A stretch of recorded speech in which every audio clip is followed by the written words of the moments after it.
गणानां त्वा गणपतिगुं हवामहे कविं कवीनामुपमश्रवस्तमम् ज्येष्ठराजं ब्रह्मणां ब्रह्मणस्पत आनः शृण्वन्नोतिभिः सीदसादनम् प्रणो देवी सरस्वती वाजेभिर्वाजिनीवती धीनामवित्रयवतो गणेशाय नमः सरस्वत्यै नमः श्रीगुरुभ्यो नमः हरिः ओम्। Om Shri Sai Ram.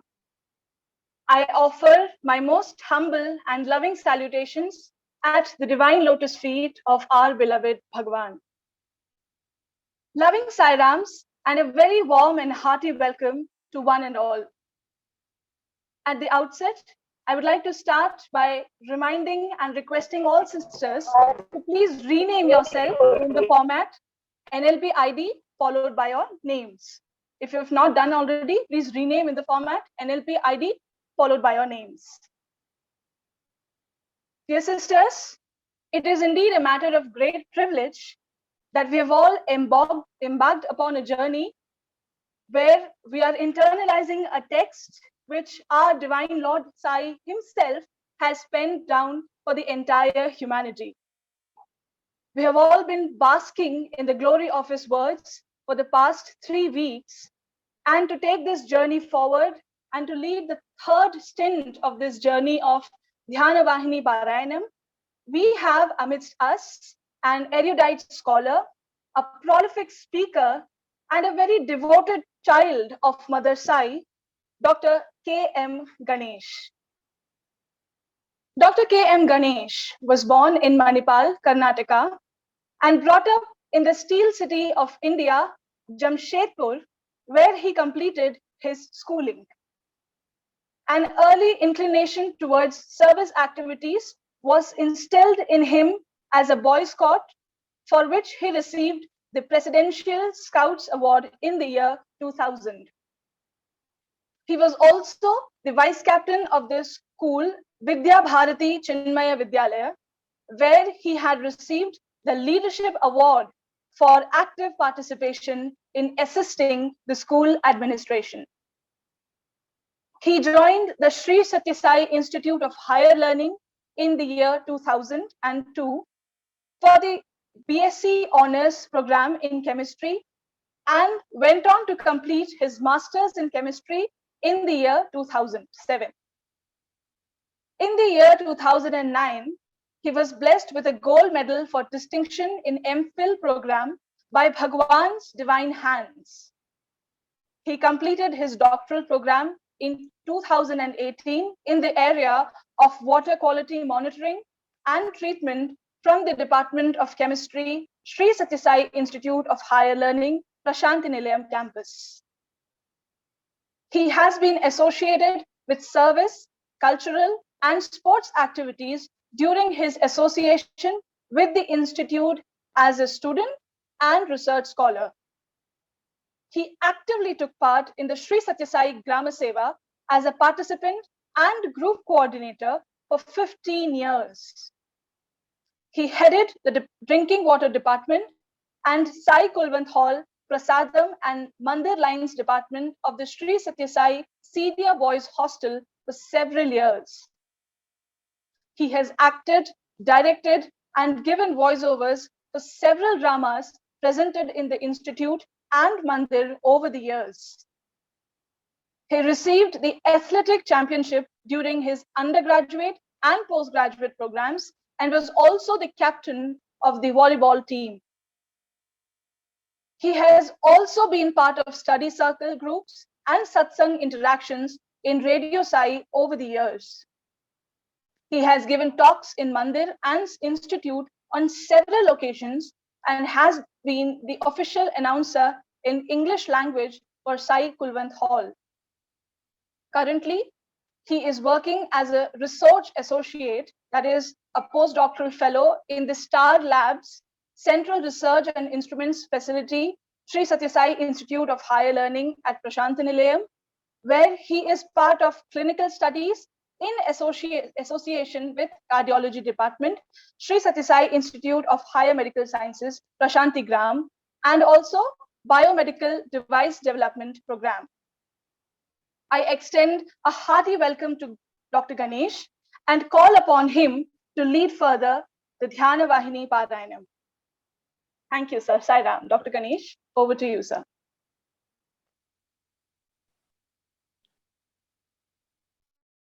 Invoking Bhagwan's divine blessings, my loving Sai Ram to all the Sai sisters here, and thank you very much for your kind introduction. I've listened to both the talks of the previous speakers, Amay brother and Hari brother, and as they mentioned, every line of Swami's Dhyana Vahini, you read 2-3 lines and you're not able to go forward because it is so deep. It is not like all the Vahinis of Swami for that matter, especially Dhyana Vahini. It has so much of layers if you were to contemplate. So I would share the screen here now, the presentation, and I would, even if this session is interactive in the middle, I don't mind. But anyway, this presentation will be about half an hour or so, and then we'll have half an hour to 45 minutes, and then we can have an interactive session. So I'm sharing the screen now, 1 second.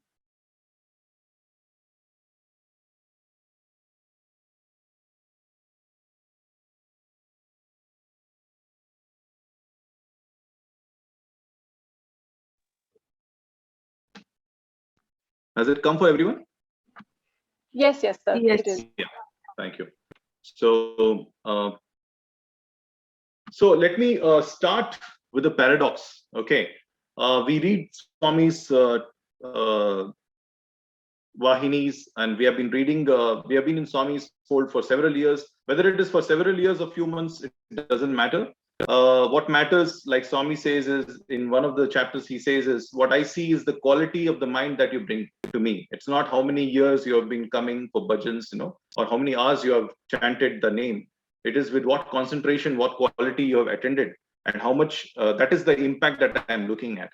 So certain paradoxes I would like to address, or I would like to dwell upon, and the age-old paradox of Duryodhana, where he says, "Janami dharmam, nachame pravritti, janamya dharmam, nachame nivritti," which means I know what is dharma, but I don't have the inclination to practice. Now, the key word is inclination. He's not having the inclination to do what is dharma, what is good. I know what is adharma. I know this is wrong, but I'm not able to stop myself from doing it. Now Duryodhana is branded as a evil character in Mahabharata. But again, if you look at his name, Duryodhana, one who is very difficult to fight with. He's very skilled warrior. Now, this unfortunately is the dilemma in Kali Yuga, where we all know, everybody knows that this is good and this is bad. There are extremes, of course. And what I would say is this minor tragedies of life and major tragedies of life. The minor tragedies, the small procrastinations we do in doing certain, good practices that we know we are supposed to be doing. This is small minor procrastination, but that builds up to become a major tragedy in life, So this is the dilemma. And I've called this as Bala Dilemma. Surely, I've got this acronym from Swami's first chapter. Swami starts with the action, binding action, liberating action. I call it Bala. I've just named it because it's easy to remember. Next time there is a place where I have to make a choice, is it a binding action or a liberating action? And I have to exercise my authority of intellect, to choose what is liberating and what is not binding action. So this dilemma is always there with us until unless we make a conscious effort to consciously live the Swami's teachings. And the root cause of this dilemma is absolute ignorance of our inner reality, what we call as Atman, absolute ignorance. We have not actually face to face, we have not experienced it. Because if we have only experienced our buddhi and that antakarana, as Swami says, manas, buddhi, chitta, ankara, our mind and intellect is what we know, but we have not experienced our truth. And that is why this dilemma is there. So again, the answer to it is, again, if you read, Okay. So the answer to this is Japa and Dhyana. So Swami again says the Japa and Dhyana is an answer to this. So Japa and Dhyana, what it does, as we proceed to the next slides, we'll get better clarity. So in terms of getting the inclination to practice, getting the drive to do sadhana or bhajans or good activities, which actually Swami says in the overall scheme of things, all the chapters says it is for cleansing and it is for strengthening your samskara, good samskara. So that is what the Japa and Dhyana does. So otherwise, if we don't do the Japa and Dhyana, we'll always be in this dilemma. At the end of the day, you feel, okay, I could have done this, but I didn't do it, or I shouldn't have done it, and I have done it. And this kind of dilemma goes every day, and then kind of the life goes on and on and on. It becomes a habit. Now, the second paradox is, the first paradox is knowing what is good and what is bad, but still, sometimes going off the track. The second paradox is, like, we have been in Swami's fold, or we have been reading Bhagavatam, or we have been reading Bhagavad Gita, we have been doing a lot of satsang, but still, why we are not able to transform ourselves? Why? And there is a beautiful kind of, this whole workshop is about national leadership on self-transformation. So this particular thing is, please, I request all of you to listen very carefully. So there was an episode of where a devotee goes to Krishna. Krishna was standing on the bank of Yamuna, and he says, who is your most favorite devotee? Who's your most, we all love you, Swami, we say, but whom do you love? Of course, Swami loves everyone, but we have always seen as a guru, his eyes will sparkle when he, looks at someone. And Swami only knows, because Swami sees the inside, we are seeing the outside. Swami knows what is going on inside. So Krishna, in his own inimitable style, tells him to go and pick up the stones from Yamuna.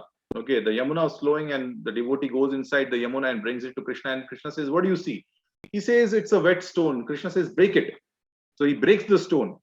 And Krishna says, what do you see inside? He says, it's absolutely dry. Not a single drop of water has gone inside the rock. Then Krishna says, there are so many people, who are with me. I'm staying with them, and they're staying with me for years, several years. Just like this rock has been under the Yamuna for hundreds of years, but not a drop of water has entered it. Not a drop of water. Outside on the surface, yes, it is wet, but not a single drop has entered it. Then Krishna himself goes near the Yamuna, and we know Krishna used to wear silk dhoti. So Krishna, goes and dips his dhoti inside the water, and immediately the water absorbs, the dhoti absorbs all the water. And Krishna says, see, just a moment of contact and it has absorbed. There are some people who come from far off distances. They come in my proximity and they immediately absorb all my love. My message and teaching goes inside them. And even as Krishna was speaking, we know silk dries very fast. The wind was blowing and it dried off within minutes. So Krishna had to dip it again. So Krishna says they have to come again and again. In our today's parlance, we go to recharge ourselves. We do satsang to recharge ourselves. And we go to Prashanti Nilayam to recharge ourselves. You have to be again. Because the monotony of life, or the that kinds of dries us, and that's why we need the recharge. But they are far better than the stones who are full time inside the water but not absorbing. Then the next level, then Krishna says the third level of devotees are the best kind of the devotees, and they are like sugar candies.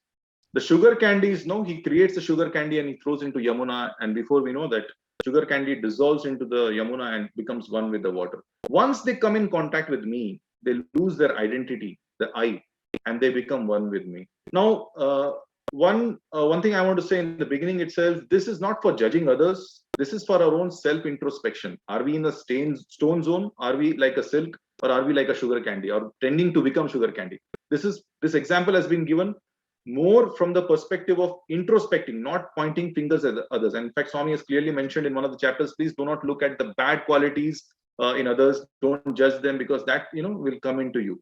So this is one way. And the reason why, there is one more example of Gautam Buddha, where at the end of Gautam Buddha's sojourn, when he announced that he's going to leave the body, all his disciples came from far off places. There was a solemn gathering. All were like content and peaceful because the master has decided to leave the body. But there was one relative of Buddha who was crying, and he has been with Buddha for several years. Okay, he was crying and he's weeping. How can you go? Because he was attached to Buddha. So some of the disciples were very perplexed, and they said, "You have been with Buddha for all these years." And they asked the master, "We are not able to understand, how he should show a better kind of maturity in dealing with the situation. And how is he crying like this?" And that's when Buddha says, the spoon does not know the taste of the soup. You can immerse the spoon inside the soup for any any number of hours, but it doesn't know what the taste of the soup is. So sheer proximity is not enough.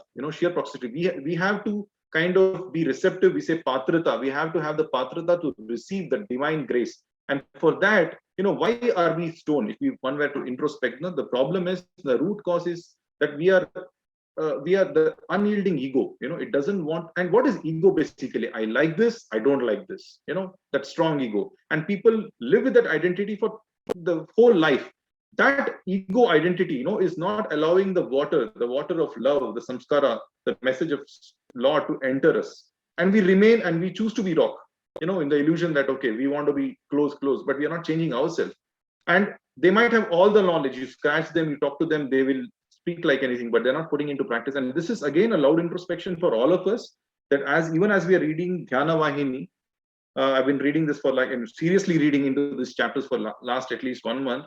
What one thing occurred, and Swami's this what is called as an inner thing is practice. The more you know, it is your duty that you have to practice it. And if you don't practice it, if you take it lightly, that again is the small tragedy of life, that we are procrastinating it.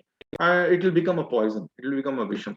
And again, for us to practice, the cultivation of Japa and Dhyana is important. That's why Japa and Dhyana is also important, where it builds us the inclination in us to actually practice what we know. Otherwise, we will do the time pass thing, like what the honey housefly does. And Swami says we should not be like a housefly. In the earlier chapter, Swami mentions you should be like a honeybee. You'll always bring the nectar. You are not satisfied that, okay, I'm doing a part-time thing and then I go back and do whatever I want to do. So that focus, that choice, that inclination comes if we are sincere in doing our Japa and Dhyana.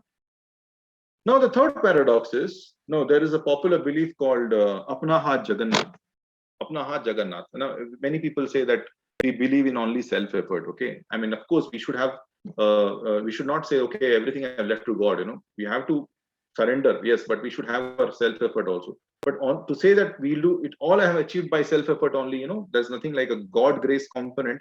It actually builds your ego. It's a fast track towards downfall. Okay. So there are people, even in spirituality, spiritual efforts, we feel we are doing a lot of things, but nothing is happening. And here is a beautiful episode of Arjuna, where Arjuna actually, in their 12-year Agyatavasa, 12 years of Vanavasa, one of the years he goes to get Divyastras. He goes to Himalayas to do penance, and where he gets the Pashupatastra from Lord Shiva. So during his extreme penance, one of the days, one wild boar comes charging towards Arjuna. And those days, it was a common thing. If a person shoots the animal, whoever shoots the animal has the right over the animal. So it so happened when Arjuna shot the arrow on the wild boar, at the same time, one more tribal chief also shoots the arrow, and both the arrow goes and simultaneously at the same time hits the boar.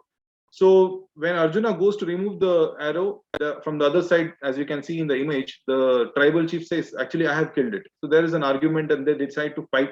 Those days, Kshatriyas, they will say face to face, let us fight it out and see. And when they're fighting, Arjuna is surprised that he's being beaten up by a tribal chief. Okay, and he was the prince.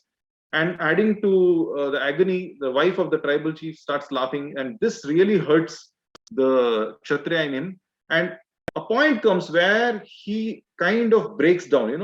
Till then he was using his power, his physical prowess to beat. A point comes where he says, Krishna, like the agony comes, Krishna, what precarious condition you have put me into this. The moment that Krishna comes from his heart, that instant, the tribal chief and his wife turn into Shiva and Parvati. They were actually testing Arjuna, and they offer him the Pashupatastra. So this is a beautiful episode where, of course, the great heroes, all Mahabharatas and Ramayanas are full of these episodes only to send that small message, the beautiful message to us, which we have to grasp. So even a person of Arjuna's caliber, no, he's also tested. So what are we? Like we should not, in no way we should put ourselves down. Again, Swami, in one of the chapters, he says, no, it's not that there was one Dhruva and one Prahlada. All of us have the potential to be Prahlada and Dhruva. Okay. But we have to go by these teachings and we have to be conscious of the lessons these Puranas have given us. So only self-effort is not enough. You have to have divine grace. And Swami says this repeatedly in one of the chapters where the importance of divine grace is there. Then this is Swami's analogy. Why divine grace is so important? This is what Swami has given. And I've picked up from one of the discourses. Swami says that you might be having a cycle. You might be the best cyclist in the world. But however fast you cycle, no, you cannot beat the train. The train will easily overpower you. And Swami is giving the analogy of cycle to a human effort and the train to a asuric influence, asuric tendencies. So surely trying to conquer the asuric tendencies by human effort is not possible. And that is where we say invoking Bhagwan's blessings. We have to invoke his grace. And so that comes like an aeroplane and something which is more powerful. In this analogy, it is the speed, which is faster than the train. So we have to invoke the divine. Okay. So this is not like as a gratitude we should do. It is surely because it is beyond the capacity of human effort to overcome certain obstacles. And that is where we have to invoke the Nama. We have to do it. It is required. Now, we see this image of Mahishasura Mardini in Raktabija Vada episode of Mother Kali. And every year during Navaratri, we pray to Mother. And if you have read Durga Saptashati and Devi Mahatmyam, every time there's a crisis which hits the devatas, some asura comes and sits on Indra's throne. They all go to Shiva and Vishnu and they pray, and all of their energies, all of their shaktis, they release and it combines and takes the form of Adi Shakti. And then she comes and finishes the asuras. Now there is a very significant connection to our day-to-day life in this. If you look at Mahishasura, the character called Mahishasura, it's an enemy which can change its form every moment. At this moment it's a Rakshasa, next moment it's an elephant, next moment it's a buffalo, next moment it's a lion. How do you fight an enemy which is changing its form every moment? Just like our mind, the mind which is so fickle. This moment it is like this, next moment it wants that.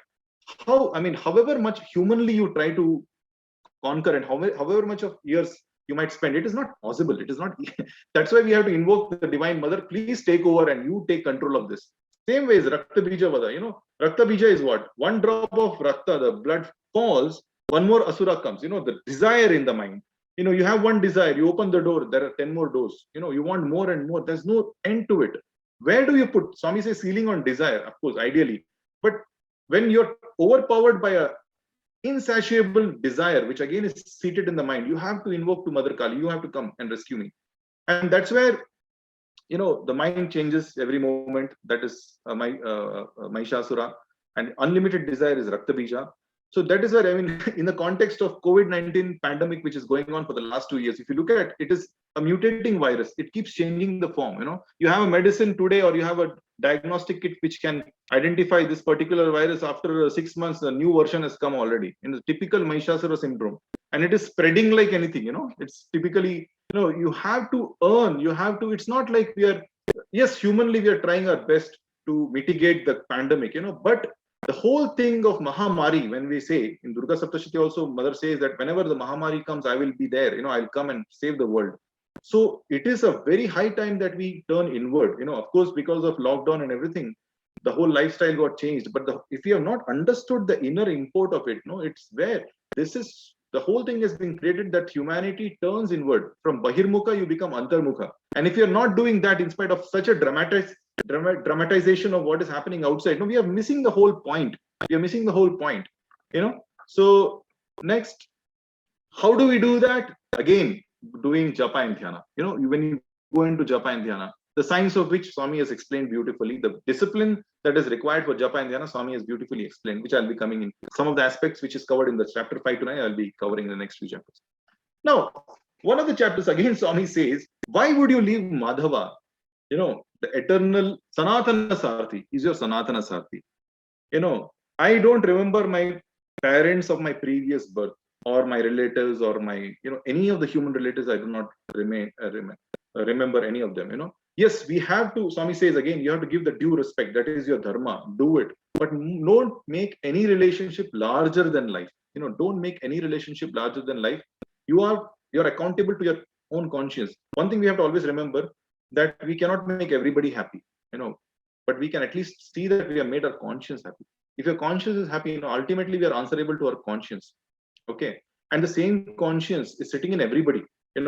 So it's not that I'm satisfying my conscience and I'm hurting others. No, you're hurting the same conscience who's sitting in others. So you have to be mindful of the divinity which is in me is the same divinity in everyone, and that is what you're addressing to. Now, there is a very beautiful episode which happened in where one of the devotee, Swami asked one question to one of the devotees, that in whose tune do you dance? Because Swami asked in the interview room, and he told Swami, he spontaneously said, Swami, I am your sevak, I am your bhakta, I dance in your tune. Some dialogue came out like that. Swami told, no, don't say like that. Whose tune do you dance? Generally we are always dancing in the tune of our immediate boss right now. Okay, whether at a domestic level or at an official level, the immediate boss controls the maximum. We all know that. But Swami wanted the answer to come, and the way Swami brought it out, Swami explained, when you're born as a baby, your mother held you and said, "This is my child," and next few months, okay, you were. There's a saying in Hindi, "Aanka dulara," you were everything. You are the world for her, and she used to dress, and she used to do everything. So you are totally controlled, or in the sense you are totally dependent on the mother, and mother had taken over your life. And naturally, mothers are supposed to be doing that.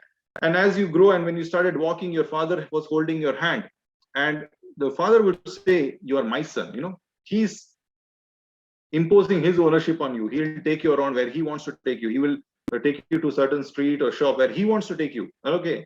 Then you grow further and you start going to school, and your primary school teacher says, "He's my student." Okay. Then you grow further, you enter the teenage. Normally what happens in teenage, we are more closer to our friend circle. We are more listening to our friends than our parents. In fact, we become rebel to the same parent because all the control and all that, we become rebel. Now friends become everything. Now after the friends have become everything, as you grow further, you join a job. Your boss is controlling your life. Then after some time you get married. And Swami was telling to this gentleman, you get married, and then your wife was controlling you. And then once controlling in the sense, you have to meet her attention and demand more than anybody else. And then you had a kid, then the child started demanding the attention more than anybody else. And then you grow further, and your child gets married, and you become a grandfather after some time, and you're playing with the grandchild. So now you're dancing in the tune of your grandchild, and one day finally you die. You will die one day. And when you die, it doesn't stop there. When you die, the relatives have come to the burial ground at most. But after you die, what happens? The elements, they come behind you. The fire burns you and says, "You are mine." Then the wind blows, your smoke, the dust goes. The wind claims, "Your part of you is mine." Then your ash is collected by your relatives and put into the water. The water says, "You are mine." By this time, the devotee was kind of very shaken. My God, I never thought in these angles, so much ramification. And then Swami says, then finally, whom do you belong to, my dear?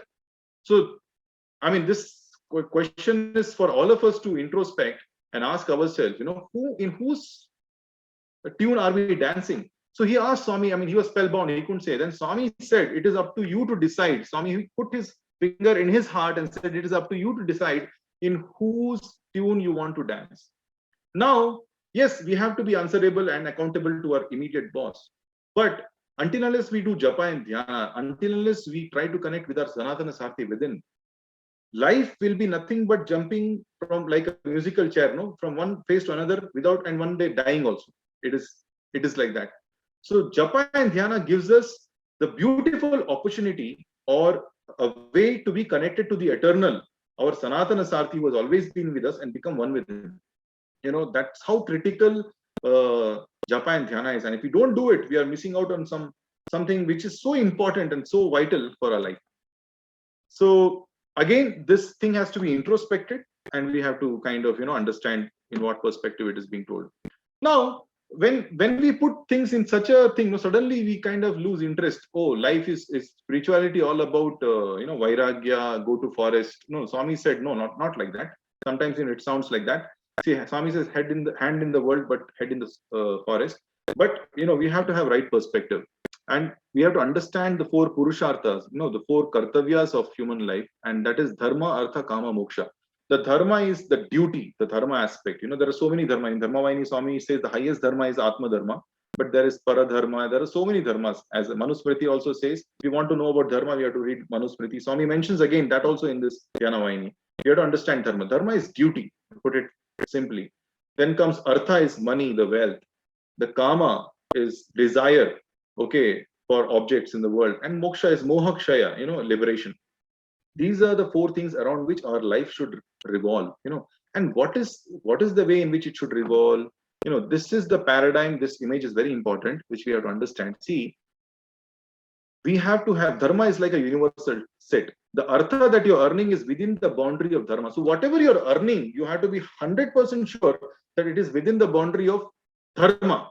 And the kama and the desire that you're entertaining should be within your means. Again, if you see, it is smaller than the artha. The problem comes when your desire is more than artha that you have, then we start going into the zone of adharma. That is one problem. So if we are able to follow this discipline throughout our life, then we are eligible to get moksha, as you see in that arrow. So, but what will keep us in track? What is it that will keep us always in the track where we will never go off the track of dharma? Because we have the big picture always in view. The big picture is never lose sight of moksha. Moksha is mokshaya, realizes self-realization. That is most important. What is it that will keep us on track? Is this understanding? And that is what is Japa and Dhyana does. Otherwise, what happens, you can see in this, our life is revolving between artha and kama.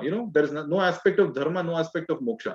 You earn money, you satisfy your desire. Your desire increases, you want to earn more money. So it's a vicious cycle. So punarapi jananam, punarapi maranam, and that's what it is. We are just earning for the sake of satisfying, and there's no end to it.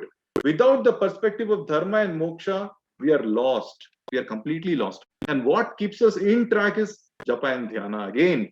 Because without that fundamental connect with the divinity within, it's very easy. I mean, it is written in Ramcharitmanas also that the nature of Kali Yuga is we believe in what we see. We believe in tangibility. What we cannot see, we don't believe, and we don't put our effort into it. So the Japa and Dhyana is a way where we are able to connect to what we are not able to tangibly see and experience, but which is the very basis of our existence. That's how important it is. And that is what will keep us within the four Purusharthas.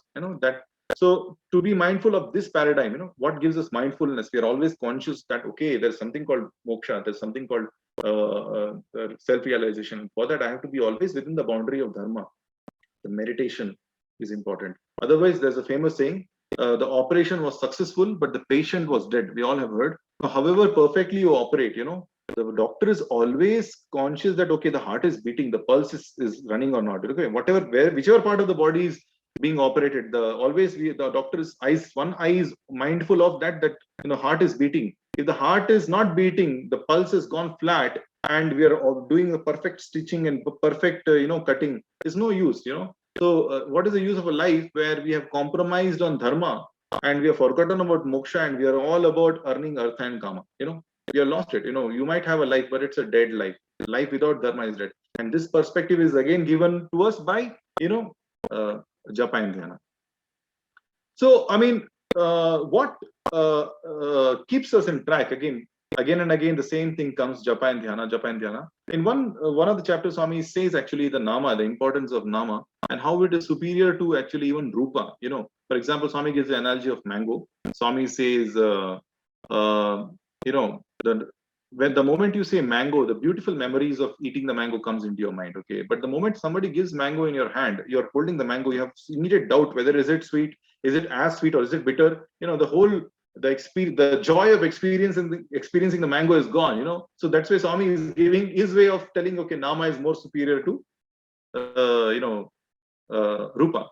One more beautiful episode which Swami had narrated in one of the discourses. Apparently, the three mothers, the mother of Rama, Kaushalya, mother of Hanuman, Anjana Devi, and mother of sage Agastya, they were all having a discussion, and suddenly, all the mothers, they come, they want to exchange their thoughts, and they talk about the children most of the time. And sometimes, they get into an argument or discussion where my child is better in this, your child, they have the habit of this. Again, Swami has put in a discourse where Agastya's mother says, no, my son Agastya drank the whole ocean, okay, whole ocean. But then Hanuman, Anjana says he actually jumped across the ocean, okay. And then Kaushalya says, no, but both of them are devotees of my son. Okay, so that discussion was going on, and then they wanted to decide whose son is the best, And then they all approach Rama. And Rama says a very beautiful answer. Agastya was able to drink the ocean because of Ramanama. Hanuman was able to jump the ocean because of Ramanama. And this body, Rama says, this body has got value because of Ramanama only. And Swami says, even physically, Rama says this body has got value because of the Rama Nama, and hence the name is superior than the form, any day, and you can chant it anywhere. Now, there is a science of Nama Smarana that we all have to understand. One aspect which I'm just touching here because it has to do with Rama, name Rama. All the divine names, they have got Bijaksharas. They are Bijaksharas, The Ra has got Agni Bija. The role of Agni Bija is to burn your past sin. Has got Surya Bija. Surya, like Duryodhana Prachodayat. It is the Bijakshara of illumination, brightness, okay, effulgence. So we need clarity in life. Sometimes when we are lost, they say just do Namasmarana. It's a remedy for everything. Your sin is washed. You've got the clarity to move.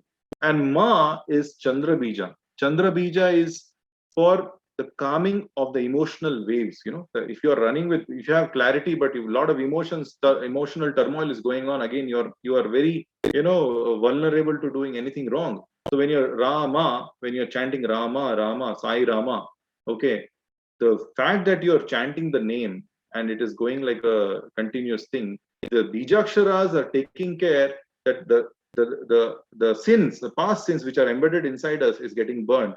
Your intellect is becoming effulgence, and your emotions are being pacified, and you are a very equanimous, calm person. That is the science of Rama mantra chanting. This again Swami has clarified in many of the discourses. So it is not just, it's not a blind belief. It is a proven science which is there.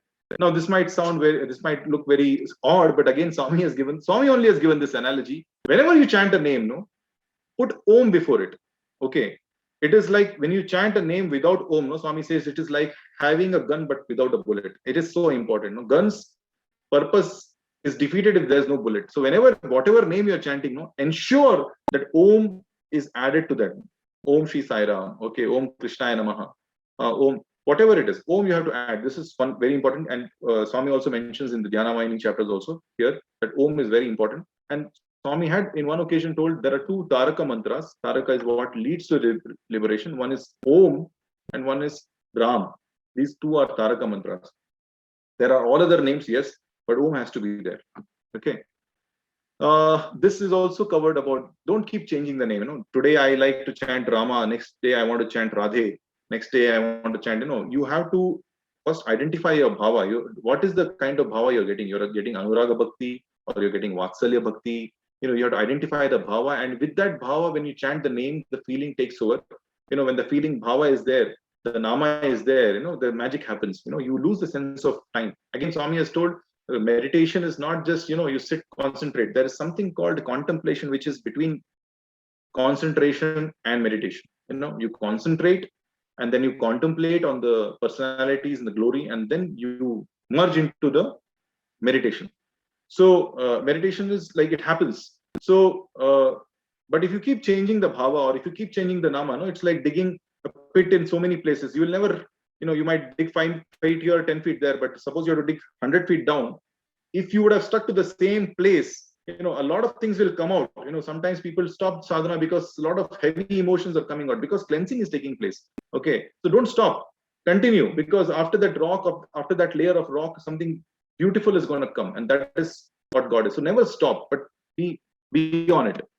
So this again, the last thing I put it on red. The safest is nama sadhana. Swami also wants if you're going into yoga, certain kundalini kind of thing, or pranayama, or some kind of tapasana, there's always a risk of attaining siddhis, and these siddhis can actually take you off the track. The siddhis can be like, you can become clairvoyant and other things, and you might forget the actual purpose of sadhana, that is to realize self-realization, to realize that you're God.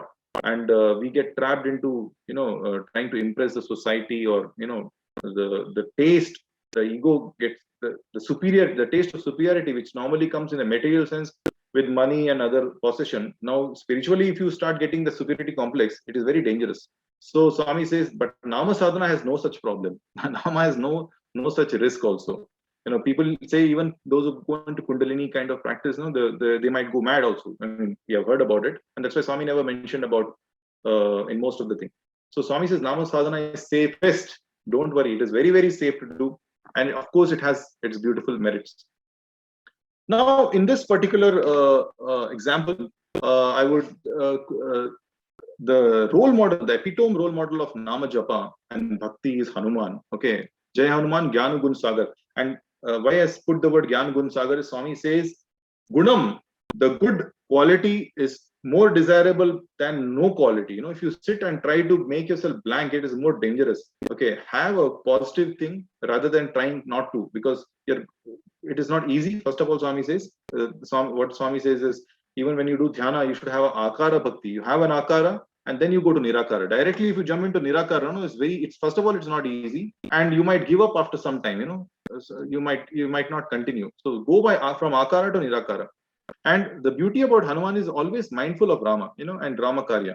So here, let us take an example of where he was in a search of Mother Sita, and this is the famous episode where Mainaka Parvat, Hanuman has jumped, and the Mainak Parvat comes. Mainak Parvat was helped by Vayudev, because there was an episode where Indra was cutting the wings of all the mountains. According to the mythologies earlier, the mountains could fly. Okay, and for some reason Indra gets angry and he starts chopping the wings of all the mountains. And that time Vayudeva takes the Mainak Parvat and hides him under the ocean. So because of which he had the wing too. That's why when Hanuman was crossing, one flying mountain comes and tells, see, you are on a long journey. It is not so, what to say, you might become tired. Why don't you take some rest? Now, Hanuman was in Rama Karya. He doesn't wait. He doesn't waste time. So very politely he says, I'll just touch you. Thank you for the help. But right now I'm in Rama Karya. I don't stop. So even when you're doing so many good things, there are people who don't mean anything bad. Okay, but they might waste your time. The time that you could have spent in something, until else they need help, yes, help them. Okay. But if nothing is there, there's so much of time wasting which is happening in the name of socializing or doing something. So in one place, Swami says, satsang is important. Be in the company of good people and discuss only good things. I was wondering why Swami added that, discuss only good things. So because in Kali Yuga, everybody has got plus and minus. We have to talk about good and good alone. Once we start talking about backbiting about bad things, there's no end to it, and the whole purpose of satsang gets defeated. So Hanuman's approach, what is the attitude? Touch and go. Okay, don't disrespect, touch and go. If you cannot oblige, speak obligingly. Okay, these are all Swami's teaching. Okay, Rasik and Tamasik came together. The Surasa is the mother serpent. We know this mythology. Now, the Rajasic obstacles are like people who want to stop you. They have come with a plan. They want to delay you. Okay, their agenda is very clear. Okay, so you have to be tactful. If not for Krishna, Pandavas could have never won Mahabharata. So Krishna's tactfulness was very, very necessary. Same way, look at Hanuman. Okay, Hanuman starts. He has the power. He has the potentials. He starts increasing his size. Because Surasa says you have to enter my mouth and then go. I'll allow you. Of course, anybody with the common sense will know that if you enter the mouth, you are swallowed. Okay, but always this Rajasic obstacles. Our mind also has got a Rajas. I will just 10 minutes. I'll watch this. Then you are absorbed into some web series or so many distractions. This is how the mind. The moment it does, you have to be proactive. You have to be proactive. So she opens, and he increases size, and then suddenly he becomes small, enters and comes out. So with tactfulness, you have to deal with these obstacles, which can be internal, which can be outside also. There's a saying that it's not good enough if you're a good driver, you have to be a better driver because of the bad drivers in the road. You might be perfect, but there are bad drivers outside. Okay, so you have to be extra perfect. And same thing with your mind also. Okay, The last is Simhika, which is tamasic obstacle. She had a blessing that any flying bird which flies over the ocean, if she grabs the chaya means shadow, the bird will come down and she'll eat. So unfortunately for her, she grabbed the shadow of Hanuman. Okay. And Hanuman gives one punch and instantly she dies. Because with tamasic obstacle, there is nothing like a discussion, negotiation, adjustment, and all that. Same thing with us. Morning when you get up in the morning, Swami says 4 o'clock, you have to put alarm, and the moment it says, tamasic is like 5 more minutes, I'll put a snooze. No, you should jump and you should put water on your face, because if you get into the discussion, that's where you're lost it. You have to, and why water again? In one of the discuss, Swami says when a person faints, you would have seen many times when they faint, they sprinkle water. They don't blow air. They don't get air. They sprinkle water because water has got the element of chaitanya, the consciousness. Okay. So actually, when you're in that unconscious stage and when you come in that transition, that's why exam times as children we used to always put water and waste and come and study. So because tomorrow exam is there, we used to do it. Now if you want to take your sadhana seriously, use it. The water principle is there. It has got chaitanya in it. Spark on your face and sit for the sadhana. So there's no discussion. Immediately you have to jump out of the bed. That's what Hanuman did. He just punched her and he continued. There's no discussion, no wasting time, no obligation, no speaking obligingly also. Then he meets Lankini, as you can see, Lankini is like ego, ultimate obstacle, and she also deserves the same kind of treatment. Hanuman punches her on the face and she rolls it. So when it comes to your own ego, you have to be ruthless. Okay.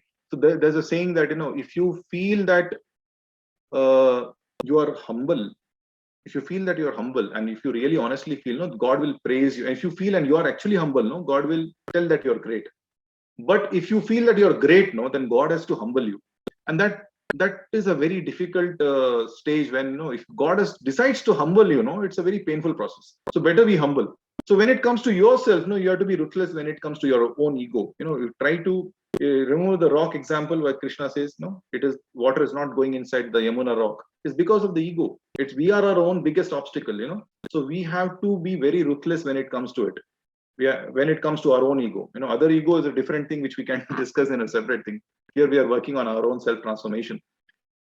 Yes, and then after that you meet Mother Sita. You meet Mother Sita, and that is like a Jivatma. Paramatma has sent you, Lord Rama has sent you, and Jivatma, Mother Sita you met. And what more beautiful than this? And in fact, one of the place Swami says, when you're doing Shakti Puja, there are certain things which are fine, but when you're entering into the Shiva zone, there should not be any impurities or anything. Okay? So when the Lord Rama sent the sun, there were so many obstacles on the way. Okay, but when Mother Sita sends him back, there's no obstacle. He directly, single flight, he reaches back to Rama.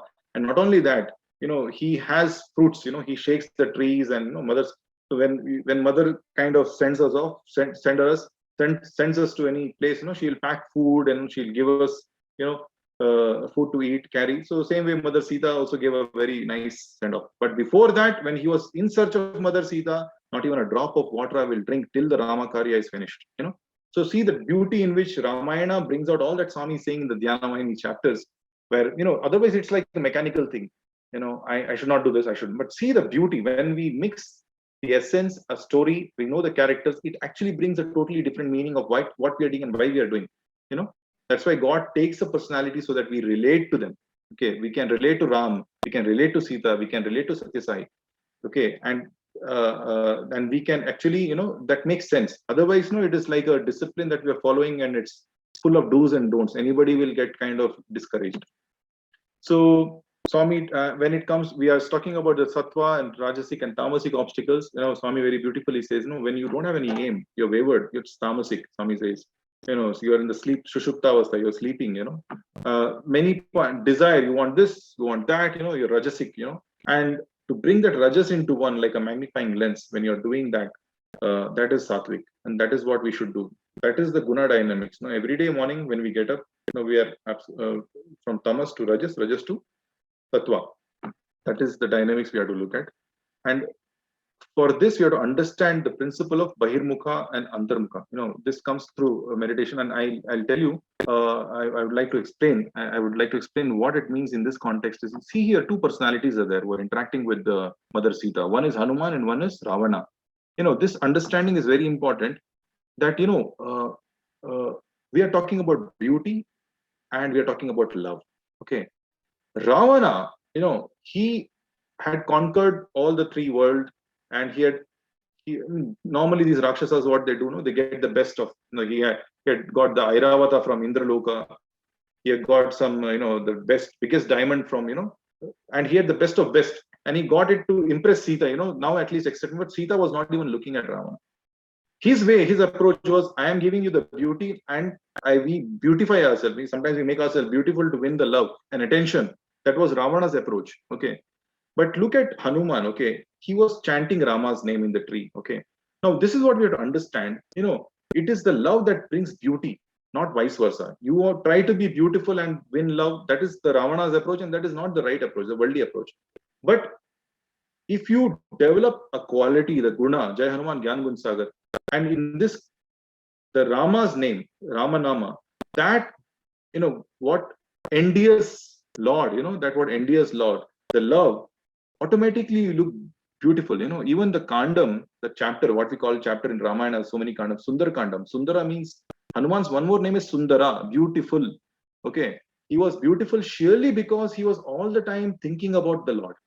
And that natural beauty is because the inner beauty, the character. And that is, and Swami again, actually in all the throughout the chapters, I mean, I had a quick review from chapter 1 till the end. The character is very important. Character is sterling character, and that's what Swami sees. Swami, it is what Swami sees is most important, and that was what Hanuman epitomized. So no compromise on that. And sometimes some people say, we have to be housefly for some time. It's a process. We have to try to. But again, Swami gives an analogy. Is like the bad quality is like a curd. You are having a pot, and you're supposed to remove the curd. Okay, not even a trace of curd should be there. Divine Mother is waiting with a big pot of milk. Okay, beautiful, sweet milk she wants to pour. But she's seeing that there is some trace of curd in your pot. Now she knows if she pours the milk into that pot, overnight, the whole milk will become curd. So Swami only gives this analogy why we should be ruthless when it comes to bad qualities. We should, if you are sacrificing, sacrifice the bad qualities. That is what it is. Tyage naike amritatva manashu. Tyaga means tyaga is you have to give up the bad qualities. Swami these are all Swami's discourses, nothing of ours. So now the question arises. So much of do's and don'ts, all the spiritual effort, is it worth it? Swami says, Swami says, when you plant the seed, next day you don't open and see how much it has come out. Or when the leaves are coming, you don't bite it and see is it as sweet as, suppose the mango fruit you put, you don't bite and see, it's not tasty. No, you have to wait. Even when the mango comes, you should not bite it when it is raw. You have to allow it to be ripened. But the whole process is so long. And meantime, you have to protect it. You have to have a fence. You should see that weeds are not growing. So the chapter 5th is all about cultivation and cultivating the spiritual experience. So when you have to cultivate one mango tree itself, there are so many efforts. Spiritual experience means you are bombarded from so many directions, and it is like you are walking on a rope, and you have to be like always careful. The price of spirituality is alertness. Is it all worth it? Well, let us see what Swami has to say. So Swami says Viveka and Vairagya. Viveka is discrimination, your ability to choose what is good and what is bad, let go of what is bad. Vairagya is to let go, it's all about picking up what is good, leaving what is bad. Pick good, leave bad. Viveka, Vairagya. And Swami says the 6 characters, Swami didn't particularly mention about the 6 traits, but then next paragraph Swami tells that this is our true identity, Jnana, wisdom, Vairagya, Aishwarya, Ishwarya, Saundarya, Kirti, unlimited fame, Kirti. So all this is the nature of Paramatma, and that is the Atma, which is the spark within you. And you have to realize this. Okay. Then Swami talks about the 8 gates: Yama, Niyama, Pranayama, Asana, Pratyahara, Dharana, Dhyana, and Samadhi. Dhyana is the penultimate stage. So you have to go through these 8 gates. If you talk about Yama, you have to control the first. My brother was mentioning about the control of senses, Gyanendriyas and Karmendriyas, you should, then comes Pranayama, breath control. In fact, there's a direct correlation of breath and thought. You can actually simply do an exercise, breathe slowly and consciously. You will see that the frequency of thought reduces, you become peaceful immediately. And then, the asana, and then pratyahara. So pratyahara, pratyahara is basically one episode is there which Swami beautifully says Pratyahara is basically non-stealing, not as far as possible, not using other people's objects. It also includes the food that we eat. No, suppose you go to a hotel or somewhere. No, of course, it's not always possible to have food that you're cooking, and if you're traveling, especially, but at least you do Brahmarpanam. You have to be mindful of God. That is important. That's what Swami sees. But one example which Swami says about Pratyahara is we all know about. I just want to quickly check if everybody is listening, sister. I've been speaking. I just want to know if I've been. I just want to make a quick check. Sairam? Sairam brother, yes. Actually, I have muted all them, so they are. Yeah, but they must be listening. Everybody is able to listen. Yeah, that's fine. That's fine. So I'll continue then. So Pratyahara is one very beautiful example that Swami says is we all know Parikshit. Parikshit from Mahabharata, and Parikshit was a very nice spiritual king. And one day he goes out for hunting, and in the course of hunting, he gets separated from his troop. And then he's lost in the jungle and he's looking everywhere. There's no one there. And then he's very thirsty, extremely thirsty. And finally, when a person is in extreme thirst, he finds a hermitage, and there is one sage who is doing dhyana, who is in deep meditation. And he calls out that I am thirsty. Can you give me some water? But the sage is in deep meditation. Is in deep meditation. So he gets upset, and he in his anger he sees one dead cobra snake there, and then he lifts with the sword and puts it around the neck of the sage. We all know this story very much, and goes off. But this is quite out of character of Parikshit, because Parikshit is not like an arrogant person. He's a very nice person. He's a very nice king. He's a very spiritual person. We know his lineage. But why did he do that? And Swami says that those days it was a practice of the kings that whichever kingdom you conquer, the kiritam, the king's crown, you take and you bring it and you keep it. And they had a big hall, huge hall, in which all the kings whom the Pandavas had vanquished, all their kiritam was kept in line. So whenever they used to go out for some, it can be party or it can be hunting, they will randomly pick up the crown and they will, wear it. And that day when he had picked up the crown belonged to Jarasandha. And Jarasandha was known for his arrogance. So the quality of arrogance which was there in that crown entered Parikshit, and he acted in a way which was quite out of his character, which he would have otherwise not acted upon. So what Swami says, this is also a discipline where, randomly you don't. Swami was actually telling this in one of the hostel discourses where Swami says, you boys, you want to take a pen or you want to borrow a pen, you go to another room, you end up wasting 10-15 minutes, and then you chat for 1 hour. What is the need of taking pen? You should use your own pen. Then Swami gave this example of Pratyahara, which is very dramatic, but which is so simple and so beautiful. That as far as possible, you be living on your own means, and whenever you do, if at all you have to do Brahmarpanam and offer it to Swami, because it is Deshakala Paristiti. You have to see the Deshakala Paristiti and you have to be true to yourself. At least when you're mindful of God and when you remember Him, He takes care. He gives His Raksha. Then of course Dharana is concentration and Dhyana is Samadhi. So it looks like, oh my God, 8 gates, and we have to be so much for this. Is it worth it? So, again, be a honeybee and not a housefly, we all know the curd in the pot. I gave the example already, So it looks like too hard to maintain this.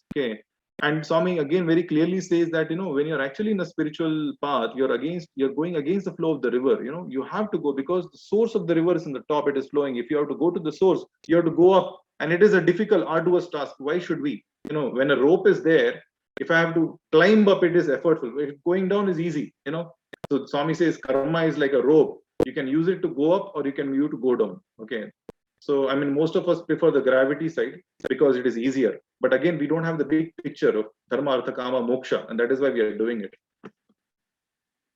So yes, now this is one very powerful example which Swami had given in Sandeha Nivarini, where most of us follow our feeling, and we think we should follow our feeling. And it's a very popular thing amongst youngsters, especially. Follow your heart, follow your feeling. They say it very commonly. Now, Swami gives an example where you're sitting in a train, which is stationary on the platform, and next to you, one more train is going. I'm sure all of you would have experienced it, where your train is stationed in the station, one more train is slowly going next to you. Normally, the trains are slow when it is in the station. You really feel that as if your train is moving. You feel it. But when you look this side at the platform, you know that your train is not moving. Again, you look that side, and when the moving train on the other train is moving, your train is stationary, but you feel that as if your train is moving. And Swami gives an example with this example, says that this very example goes to prove that your feelings are not always true. Your feeling is not always true. So you don't have to do things necessarily as per your feeling always. You have to use your discrimination. Okay. So people who say that always follow your feelings can be wrong also. You might feel it from your heart, but this very example shows that feelings are not always true. Okay. So this is one very beautiful lesson that Swami teaches, where the mind tricks us that this is what I felt like doing and I did it. But you should always have the antennas of your discrimination on. The Bala concept, is it a binding act or a liberating act? If it is a binding act, however strong your feelings might be, don't do it. Just wait. Don't. And after some time, the clarity dawns. And of course, do namasmarana. When you to chant Gayatri or whichever the clarity comes, or God sends a message through some means. Sai Baba tere hazaro hath. He's got thousands of hands. He can come and help you in 1,000 ways. You should have the patience. Now, this again is. It not only applies to spirituality, it also applies to worldly success also. So journey of excellence is always painful. It is not easy. For example, if you see here, climb painfully through the stage of excellence. I've written, it's a short form. It's basically unconscious incompetence. There's a concept, many of the management people might be knowing this. Like if a child is born, I'm giving an example. If a child is born and suppose there's a cycle, the child doesn't know what a cycle is. Okay, it is unconscious of a concept of cycle, and it is incompetent. It definitely doesn't know how to drive the cycle. The child grows, and it has become 5-6 years, and it is seeing his bhaiyas and uncles are riding the cycle. Now it is conscious that something called cycle is there, but it is still incompetent to cycle it. Earlier, it was unconscious. It was incompetent. Now it is conscious, but it is incompetent. The third stage is conscious and competence. When he starts learning, when he sits on the cycle, is very conscious. He should not fall. He's going very slowly. He goes to the field and cycles. He's conscious. His all attention. If somebody calls, he's becoming nervous. So his whole attention is on the cycle and he balance. Okay. And from there, he goes to the stage of unconscious competence, where he might be talking, looking everywhere, but he's driving the cycle. Same thing with any sadhana, whether it is namasmarana, it is dhyana, mindfulness. We're talking about mindfulness. Is initially, first we were not even aware this concept of offering it to God and also. As we do Japa and Dhyana, slowly we should take it to the level of it becomes our second nature. It becomes, and that's what every time we do swadhyaya or this satsang, we go into the conscious competence zone, but many times we kind of lose track. So we have to not stop till we become unconscious and competence. Well, balancing atmano mokshartham jagat hitayacha. Okay, it is like Swami says, welfare of others are equally important. That is also important. And ultimately, if you do seva, and I think why Dhyana Vahini also is very important is, if we do seva with the attitude that I am serving, I am giving, the hand is like this, okay, automatically our collar will go inside up because we develop the sense of ego. But when we do this Japa and Dhyana and we realize that there is a reality within us and which is in that person whom I'm helping. So there is no separateness. In fact, Swami says when we help somebody, we feel the pain here and we actually remove the pain in our heart by helping that person. So it is actually we're doing it for ourselves. But how is it that physically we are not connected, but we feel the pain? That is the Atmic connection. And ultimate goal of spirituality is realizing that everything is one. So if we have that's what we have to be antarmukha and then become bahirmukha. We have always been bahirmukha, but we have bahirmukha with the identity of only body and mind, mind and intellect. But when we go antarmukha and when we see a glimpse of our atma, which Swami says in one of the interaction with the devotees, Swami was narrating the episode of Mahabharata where says the moment Kunti tells Karna that Arjuna is your brother, I am your mother. Karna wanted to kill Arjuna so badly. All his life's ambition was to kill Arjuna. And the moment he came to know that whole ambition was to kill Arjuna, his own brother, he was shattered. He started crying. And then Swami started crying. Swami told the same way. Now, believe my word, all of you don't realize that the same Atma, same self is within you, but you are having so much of anger, hatred, jealousy between the day you realize that the same Atman is in you and him, you will feel the same pain that Karna went through. And of course, the omniscient Antaryami Lord can only say like that. So then Swami said, at least have faith in my word. Have faith in, you don't have to wait for the experience. Have faith in my word. Have faith, and then I'll give you the experience. So that is the inner significance of when you say leadership program. Tomorrow you're going to lead the individuals, and it is all for the benefit of society, but benefit of you actually speaking, because at that level there's no difference.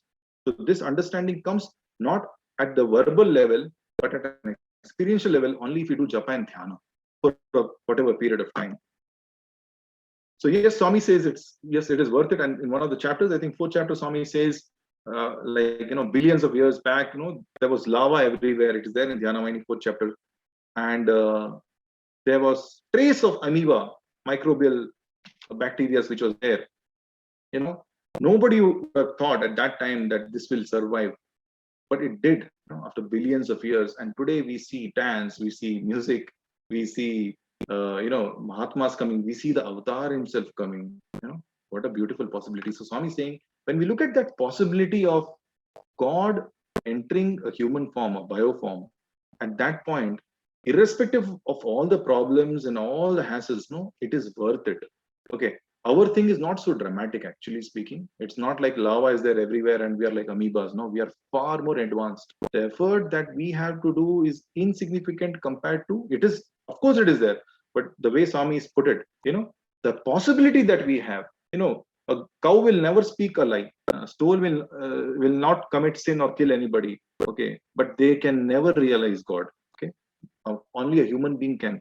And why Swami says a human being is better than all the animals is because we have the ability to change. Now, the West is coming out with growth mindset, fixed mindset, and all that. We have the ability to change. So we can do it, and we should do it. And it is really worth it. It is worth an attempt. It is worth an attempt. And as Arjuna puts it, what if the yogi is not able to get realization by the end of the life? Krishna says, no problem. Next birth, you'll be born in a family which is already driven into that samskara. So you will be in a very, it will be a fast track for you and you will attain it. But you have to kind of, however difficult it is, you have to put an effort. So yeah, this is one of the conversation which I heard long back when I was a student, is like, Swami, I happened to mention to one of the students, let's see, I created billions of stars and galaxies, rotated this earth around the sun, just so that I can come and talk to you, interact with you, smile with you, So it is definitely worth it. Okay, so this yearning that we have to develop, the faith that God will come. And in Bhagavad Vahini, Swami clearly says an avatar is the concretization of the yearning of a devotee. Okay, so all this, when the yearning is powerful, again Swami says, when the yearning is powerful, you don't have to, everything is taken care, all other parameters, it is taken care because you are so focused, you're so focused and you're driven for that. And that comes out of love. The moment you start tasting, unfortunately, Swami says, you're not tasted it as yet. The moment you get a little taste of it also, you never know which session it might be, anytime. Swami says, it is not about how many years or hours, but you have to, and if you're following these disciplines of 8 gates, which Swami has mentioned, it is a kripa. It can happen anytime, but we have to be ready for it. So it's really worth doing sadhana, dhyana, nama japa with attitude of surrender and love, with enthusiasm and faith. With this, I would conclude my presentation for the day and for this session. Thank you very much, Sai Ram. Thank you, brother. It was just a very great session, I would say. So now we'll just open the session for the Q&A. I request all the participants to kindly use your gestures, which is raising your hand, or you can also include your chat box to address, to type your questions.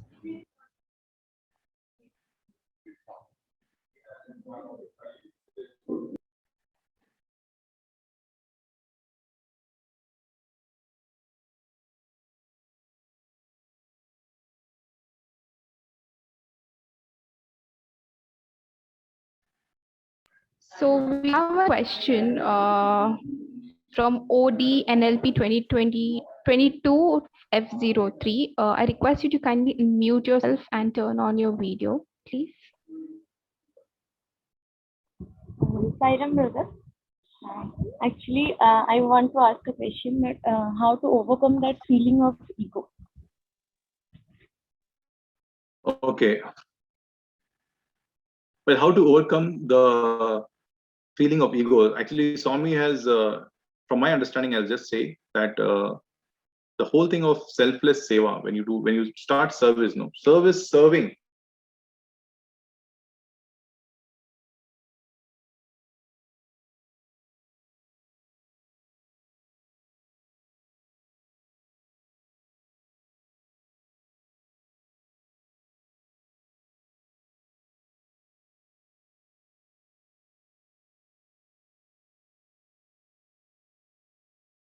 People's understanding that I-ness reduces.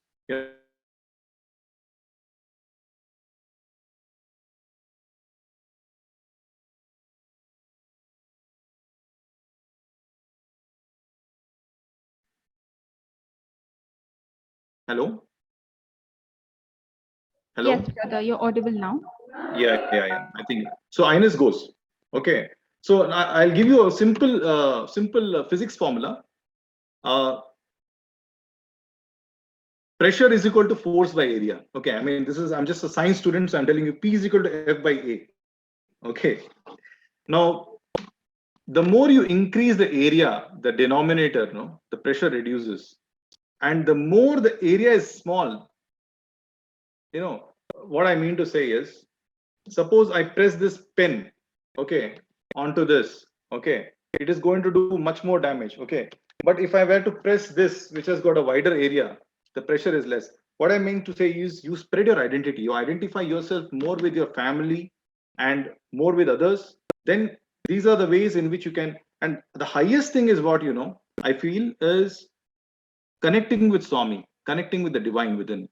When you do Japa and Dhyana, then automatically he takes over. I mean, see, it's like, I've told in Bijaksharas thing only, the Agni Bija Surya, all that is there, science. But the love, nothing like love for God, that takes over, and that does the magic of reducing your ego, the feeling of ego. So I feel that Japa and Dhyana is the answer, but I gave other ways also, like, of course, in the whole discussion, I told why we do Japa and Dhyana, because Japa Dhyana, Swami starts the Dhyana Vahini with action. Okay, the moment you say Dhyana means sitting and leave, start with action. It's all, there's nothing like inside and outside when it comes to divinity, because everything is divinity. Okay, but when you connect with the divine within, when you try to, and the same, when you know that same divinity is in everyone whom you're interacting, obviously and slowly your ego will kind of melt. You have to be conscious, you have to be aware of it. I hope I kind of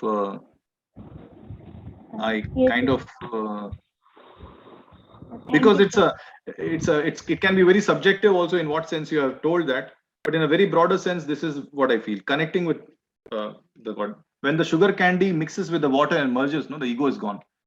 But if you find that you're a stone, then you have to make yourself, you have to do the sadhana where the soil is loosened and the good qualities of the seeds are plowed, and the good qualities, they come up, as the good fruits. All that has to be happening. So from stone, you have to become like a silk. From silk, you have to become like a sugar candy. So it's a journey. It's not something like which will happen overnight. And all of us are in that journey. Thank you so much, brother. Silence. Thank you. So next we have Valluri Sai Shruti from TS. I request you please unmute yourself and turn on your video, please.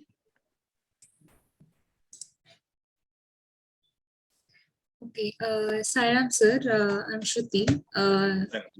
And I actually read through these chapters, and in one of the chapters, this is actually a constant question for me. It is mentioned, Swami has mentioned that there is nothing pure or unpure for doing japa or dhyana. But I think when we have rituals in place, I think pure and impure definitely comes into picture.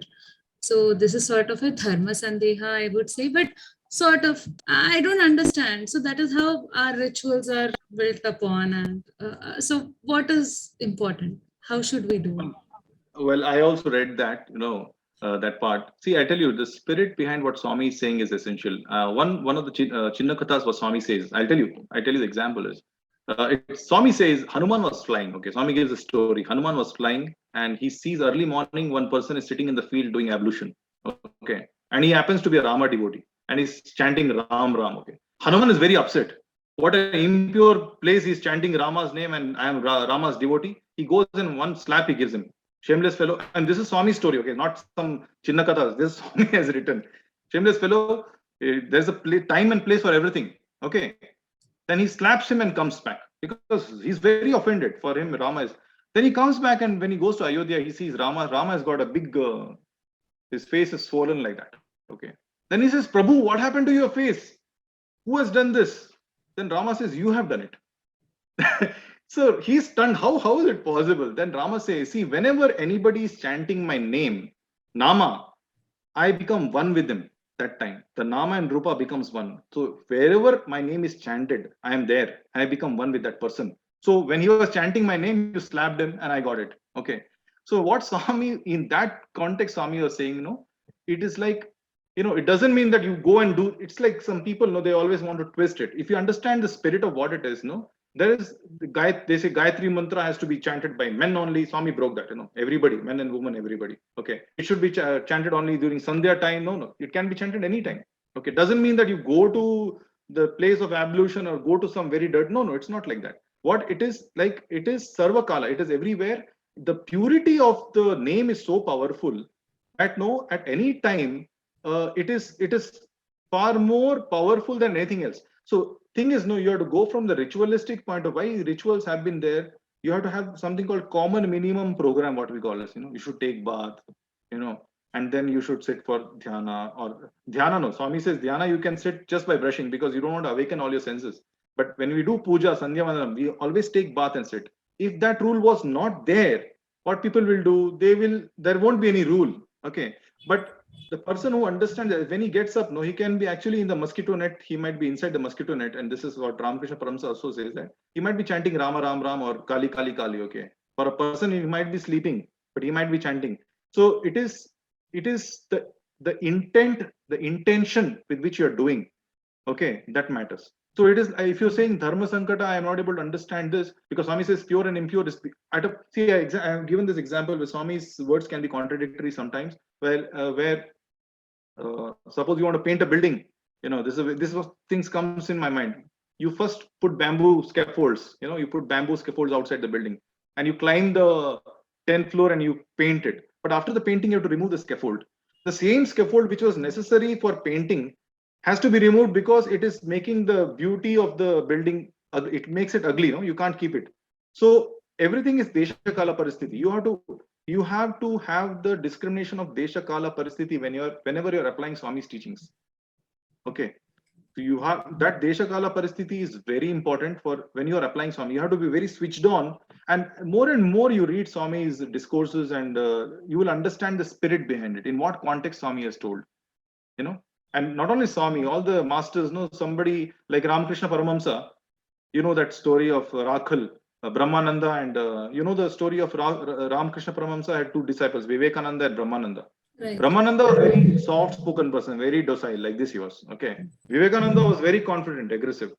So that time it was going on that everybody is saying that this Ramakrishna is making everybody sannyasis, he's spoiling the boys. No, the Grasthashrama is getting affected. So Brahmananda was sitting in the boat and they started making fun of Ramakrishna Paramahamsa, and he loves his guru. He felt very bad. Okay, but he did not say a word.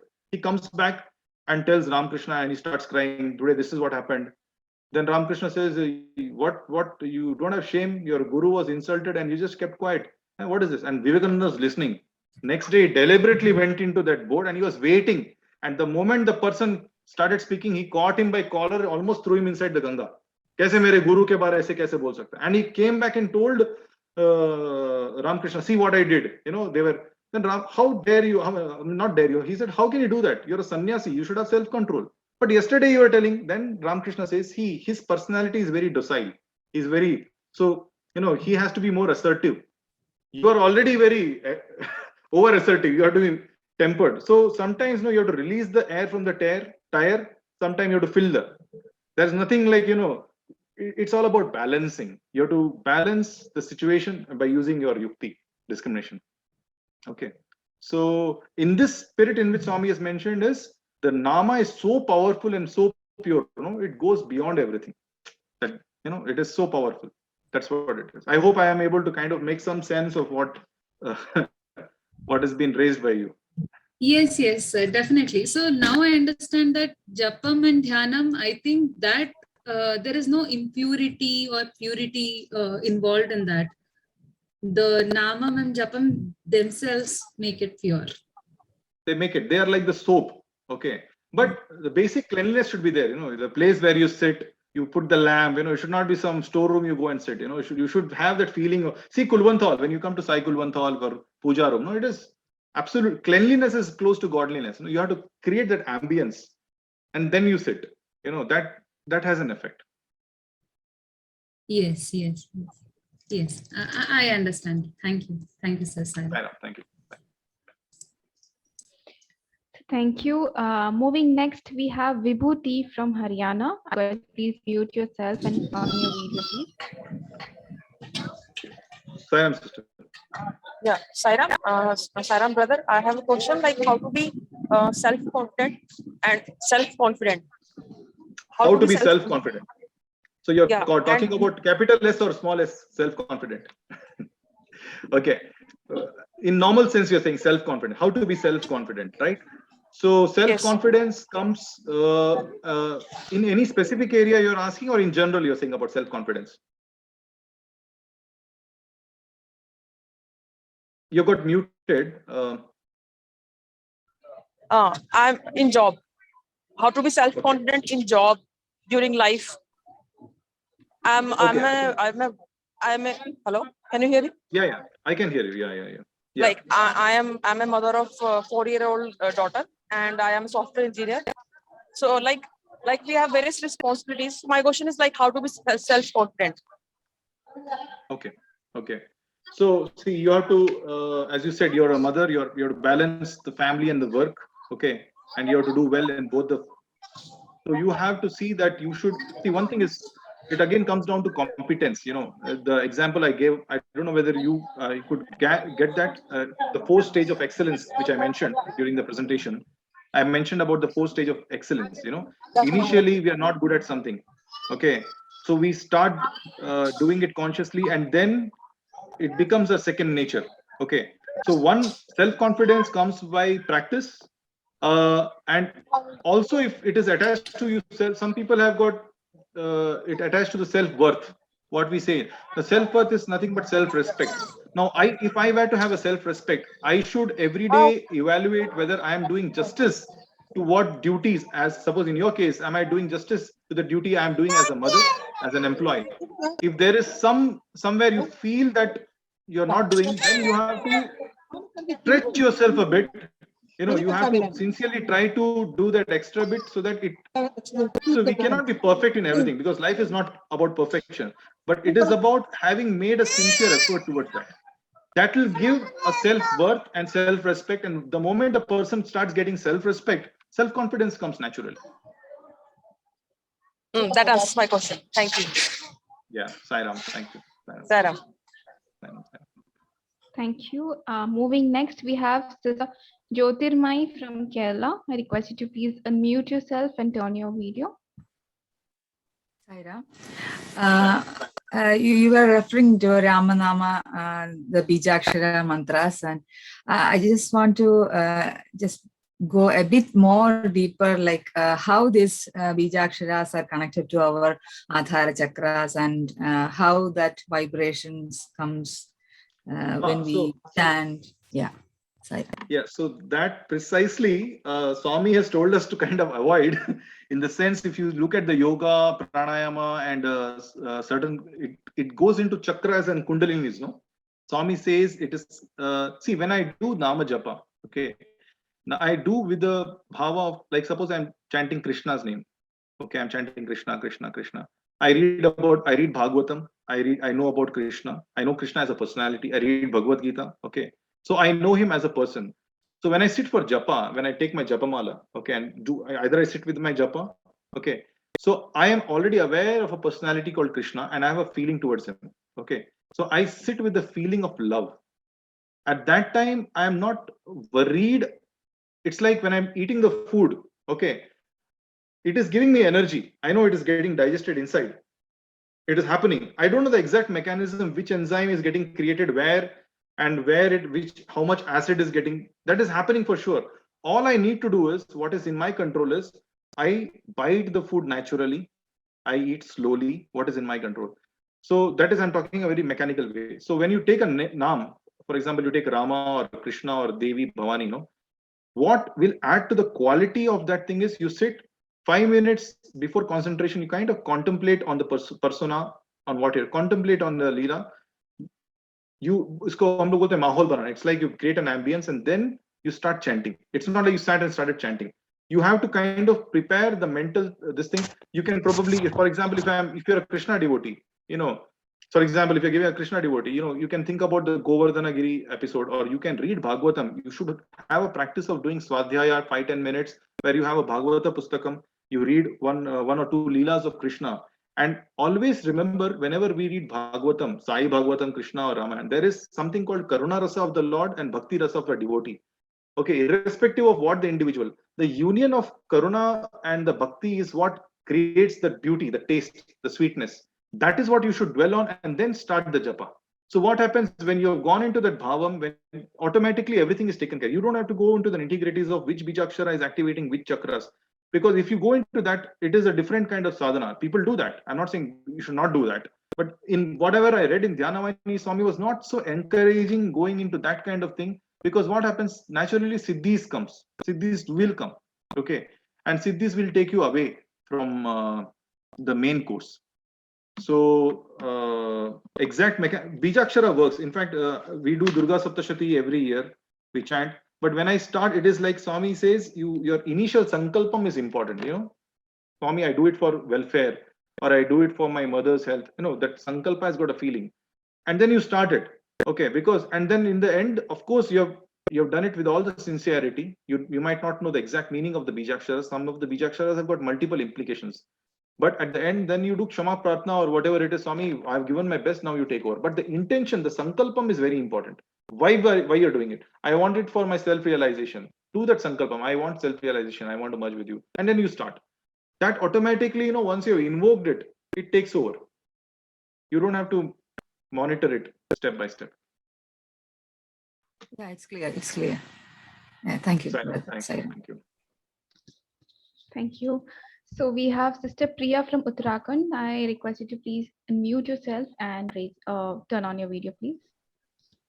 Sairam, brother. Actually, part of my question got answered with your previous answer. So I just wanted to thank you. You've answered some of the bogging questions I've had during my Japa and Dhyana thing. So when I started, I had multiple names, and Swami sort of in this chapter himself answered that problem where he was like, concentrate on one, don't think of so many. And I was like, how? And Om Shri Sai Ram has been such a unconscious thing I've said since being a child. And then during the japa practice, I've been questioning, why should I say Ram? Like, I don't like Ram so much. Should I change it to Om Shri Sai Shiva? And my ego and my buddhi have been so, and then I get tired and I'm like, Swami, what is this? Why are you making me go through this? And today you talked about Ram and what it means. And I had like this small, I don't know, egoistic bias to the whole fact that he doubted Sita. And I was like, I'm going to say Shiva instead. But today when you explain that Bijakshara mantra and the importance, I think, so my question basically was, what was that bhava? You spoke two Sanskrit words after you mentioned Bijakshara, and you were speaking about the bhavas of what you have to think, was my question, but you partly answered it in the previous answer. Bhava in the sense, like Hanuman had the Dasya Bhava. Master, whatever you say, I will do. Arjuna had Sakhya Bhava. He was like a friend to Krishna, like a friend. He's like my best friend. Then Mother Yashoda had Vatsalya, Kaushalya had Vatsalya. They saw Krishna, the divinity, as their own. You can always, some of the devotees, they buy a small idol of Krishna. Okay, they give bath, they put dress, they put laddu. They treat like their own child. That connection is like, he is my son. So, and some people have Anuraga, like Radha. She's always like, this Madhura Bhakti. Krishna, and there's no difference between Krishna and Radha.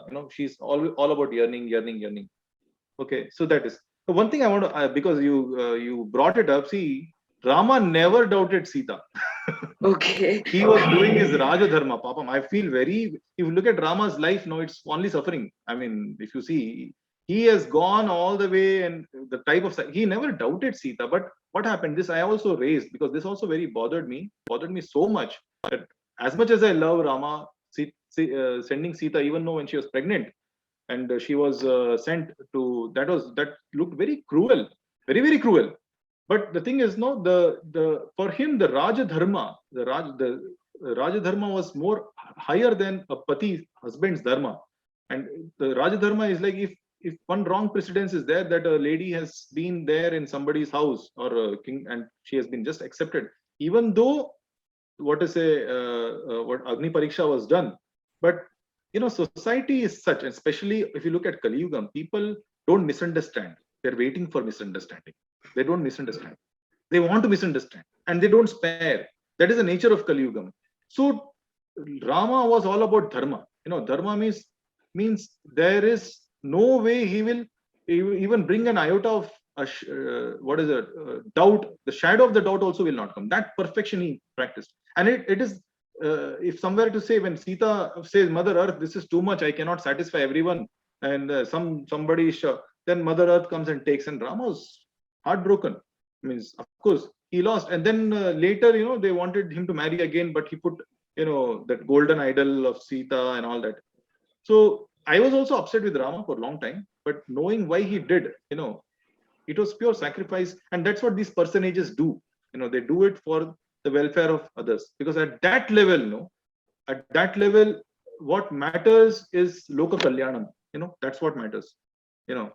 So I mean, that's where it is. So Rama is hats off. Means, I love Rama, I love Krishna. I mean, we are so thankful to be Satyasai, because avatars have come. We should be so thankful that avatars have come, and for our sake. Thank you, Sairam. That answers a lot of my challenges. Thank you. I know. Thank you. Thank you, sister. Moving next, I request Sister Bhanuja to mute yourself and turn on your video. Thank you.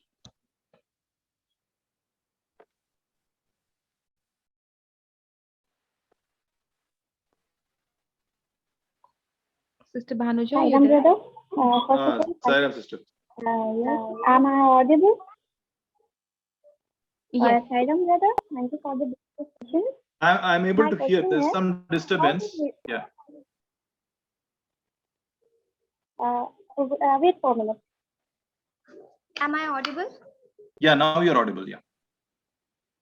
My question is, how to reduce or remove our tamasic guna? Because Swami says sleeping is also included in tamasic guna.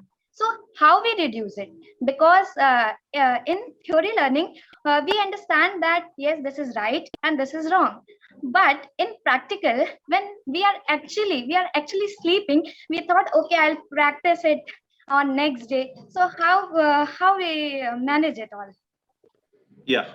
So Swami has divided the time into 3 zones.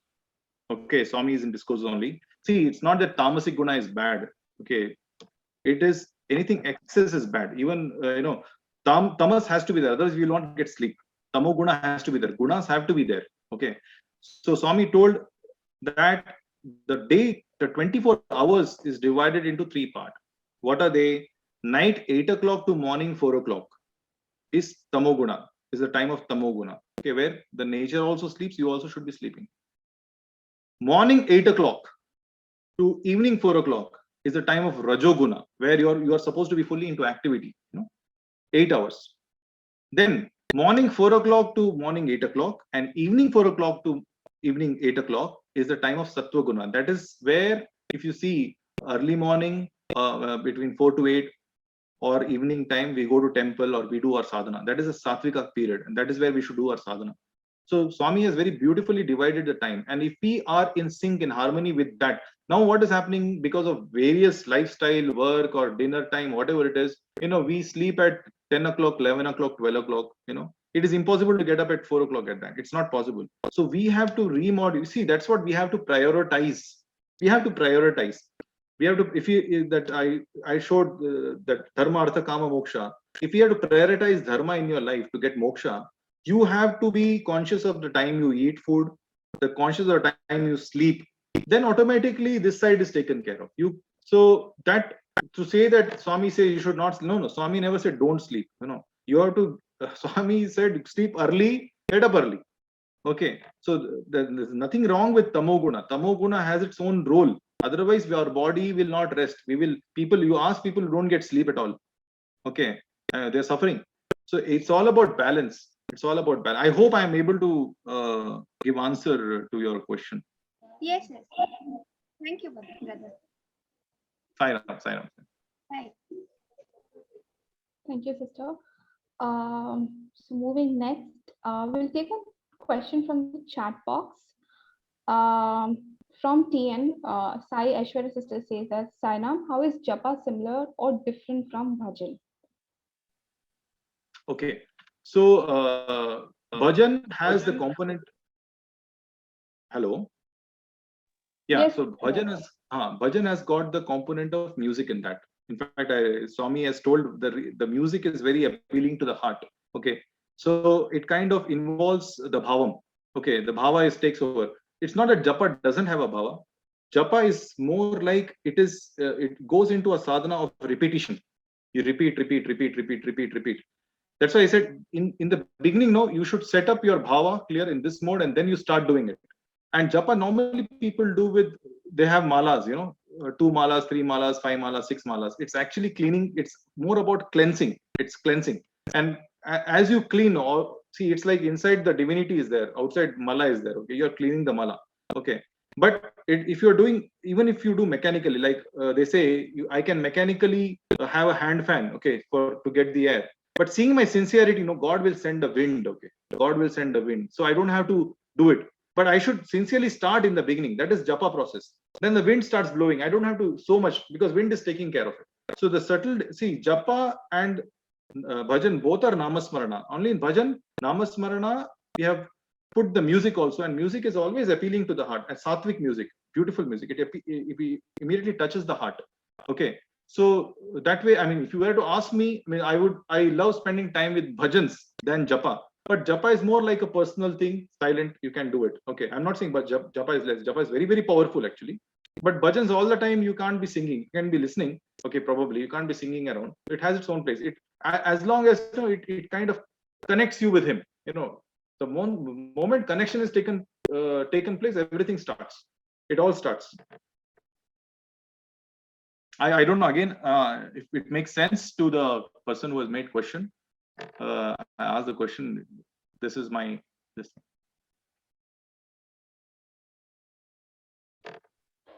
Thank you, brother.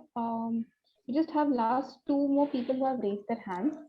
We'll just quickly close up with them. I request Lokeshwari to please unmute yourself and turn on your video, please.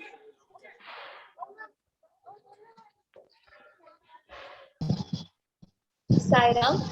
I'm also from the same city, Jamshedpur, like South Indian family, born and brought up in Jamshedpur. So my question is that, like, whenever, like this, as you said, like we should avoid bad companies. As bad companies, like when sometimes we don't willing to be with the bad companies, but if we can't be avoiding them, like ignoring them absolutely, because sometimes some people come as your colleagues, or some people come as your teachers, or somebody like your relatives or anybody. Like at that time, to some extent, you keep your peace of mind, but after some time, you lose your patience, or you lose your mind. So how to overcome that? So, see, Swami has told many times, see, I am not attached to a bhakta. I am attached to his bhakti. Okay. So that is one thing. Okay, so suppose somebody has been Swami's devotee for 30-40 years, Swami doesn't see it that way. At this moment, what bhakti and what quality of mind you're having, that's what he's always in the present, he's omnipresent. So when people come, Swami says people who discuss only worldly matters, they don't want to know God, they're atheist, and their discussion, the nature of discussion. But if you see, in them also, they always have a tendency. I've seen some of the people who are atheists, they also want to help others. The helping nature is there. Okay, it is not that they're cruel. So if suppose they're getting in discussing something like which is only entertainment and which has no purpose, which no pointedness discussion, we say, you can always guide it towards see, there are so many service projects which NGOs are doing, or so many things, beautiful things which are happening. Even the nature, for example, see, God is in the nature. You have a discussion which has a native purity, which is not no pointed, that's what English poetry is also about. If you go into the English poetry or this thing, or if something like us, see, always there's something called constructive. See, nobody is bad, everybody is Atman. It is just that they are lost a bit. Okay, we don't have to put anybody, we will not put. But at the same time, it is like Swami says, when the sapling is growing, we have to put the fence around it. Okay, because otherwise the goats will come and eat it. But when the same sapling has become a tree, the same tree can give shade to the same goat which would have eaten. Now, if you see yourself as a sapling, there is a certain phase of your life where you have to consciously avoid those companies, because it's just a phase. Because once the Rama Nama or Krishna Rama or whichever name, once you become like a tree, the tree can face any wind or any kind of 100 animals will come and take shelter. But if you're in the sapling stage, you're trying to please them, you want, there is a conscious decision that you have to make, that yes, I am going serious and intense on it, and I'm, for some reason, I have to. So there is always a diplomatic way of putting things, and if they also see, they will not be, see, we say, no, we have gone on diet. Suppose you're on a diet, somebody serves you food, you say, no, I'm actually on a diet. They don't mind, they won't force you to eat it, right? And diet, we know, is for a particular phase. You don't do a diet lifelong. So there are some diet. This is basically Aushadam and Patyam. Aushadam is Lord's name. Patyam is the diet. So sometimes you have to do a diet with certain people also. In the discussion, it kind of, because when you sit with meditation and dhyana, those vibrations will continue to be becoming a loop in your mind, which is not healthy. So consciously, you can give always some reason for some time you kind of avoid. You yourself, you have to, what we call it, we have to be in an adiabatic condition in chemistry. We stay away for a certain phase.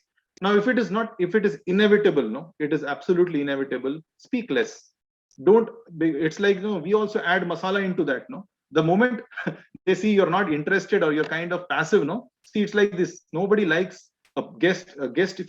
If a guest comes to your house and if you're not even entertaining, looking at him, and you just kind of, automatically he'll stop coming. But if you're paying attention, serving him tea, giving him biscuit, he'll come every day. This is again Swami's example also. So those people who, if they're adding one spoon of ghee in the fire, if you add 2 ghee, that'll continue on. And you'll become like a housefly. You will feel like a housefly. This moment I'm sitting on the suite, and this moment I'm sitting on the dustbin. What is this? So there is a phase, and there is no gain without pain. Okay, there is no gain without pain. So sometimes this temporary pain, you have to kind of pain. It is discomfort. I will not even say pain. Okay, it's a discomfort that you have to. If you're a serious sadhaka, food wise, people wise, you have to be in a diet, certain consciously. And it's not like you have to be sattvic, no. Then that they'll come behind you. You don't have to, they will try to target you. You don't have to attract attention. Don't attract attention. Don't push them also. Okay, be neutral. That art of neutrality you have to understand. The timings you have to study. You have to be proactive, and those things you have to do. Okay. Thank you, Sairam. And Sairam. another question I have, when I see my grandmother, my dad, my dad is working in Tata Steel. So there are some people, once he discussed with me, there are people who black marketing, something they do, they sell the steel and in a wrong way.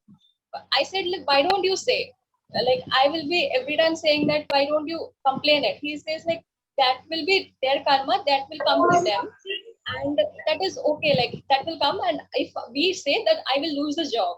And like everywhere I feel that, like, why don't it happens immediately? Like my dad and I, everyone says like keep patience, that will come.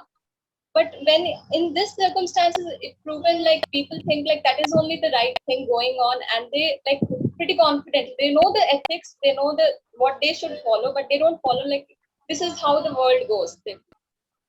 See, here Swami has given a direct directive. See, one thing, see, what this thing comes with age. As we grow older, no, maturity comes. Where to put our hand, where not to put our hand. Okay. So what comes within the radius of your influence and radius of your concern, no, you should definitely, if it comes, you should definitely raise, you know. But what is beyond the thing, no? What is beyond the thing? You at least should inform the concerned people and leave it at that. You cannot go to the managing director of the Tisco and Tata and they'll ask who are you? You're not even in that department. Anything. Okay. So thing is, no, there is where there's a word in Telugu called Adhika Prasangam.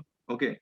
Adhika Prasangam is trying to, you know, I don't know whether Adhika Prasangam is where you're not supposed to put, you simply put, no, your hand will, you'll get, you know, that's what is happening with one of the country right now, which is getting bashed by one very powerful country, you know. So because it kind of supported indirectly one other set of powerful countries, where I don't want to go into specifics. So see, the thing is justice, no? You know, what father told us, their karma. Okay, I don't know the complete picture. It is very, you know, father might know the complete picture of what it is. But if it is happening within the radius of your department or your this thing, no, it is your duty that you don't keep quiet. You know, that is not right. That's what not Sabi. You should go and tell the concerned people.